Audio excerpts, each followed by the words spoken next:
Zdravím vás, milí priatelia, všetkých svojich fanúšikov a ľudí, ktorí sa rozhodli ku mne pripojiť. A určite mnohí z vás poznajú postavu, ktorú vidíte na obrazovke. Je to osobnosť, ktorá ovplyvnila generácie mladých ľudí, a hlavne športovcov. Jedného času patril aj k mojim vzorom. Možno som nemal toľko vytrvalosti, aby som dosiahol až také výsledky ako on, ale zase na druhej strane, keď sa na to pozrieme, v niektorých parametroch som ho prekonal, napríklad objem pásu, on má 86 a ja viac ako o 40 cm viac. Dobre, teraz vážne. Hovorí sa, že brucho je sval, ktorý netreba cvičiť, že rastie sám.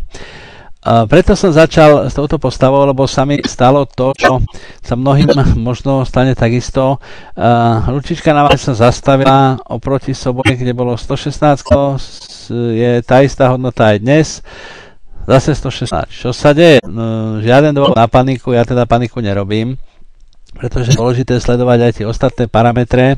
Tým, že v tom sa začal viacej hýbať, že sa viacej pohybujete, zmenili ste zloženie stravy, tak môže dojsť aj k zmenám štruktúry vášho organizmu, vášho tela a stane sa, že hmotnosť teda je rovnaká, ale idete dole v centimetroch. Čiže je dobré sledovať aj tento parameter. Niekomu stačí, že teraz lepšie oblečie nohavice alebo skôr sa vťahne do pulovra, ale je presnejšie, hlavne pokiaľ to berieme vážne, aby sme mohli sledovať ten dlhodobý vývoj. Ja si vediem na to takú malú tabuľku, veľmi jednoduchú, kde si zaznamenávam svoje výsledky. Vidíte to pred sebou 10.7., 17.7., 24.7., čo je dnes.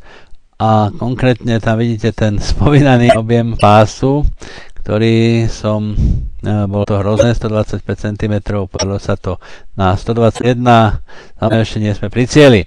Takže prajem vám ešte zajtra krásnu nedeľu, prajem vám úspešný týždeň, ďakujem za vašu podporu a teším sa na vaše správy, ktoré mi posielate.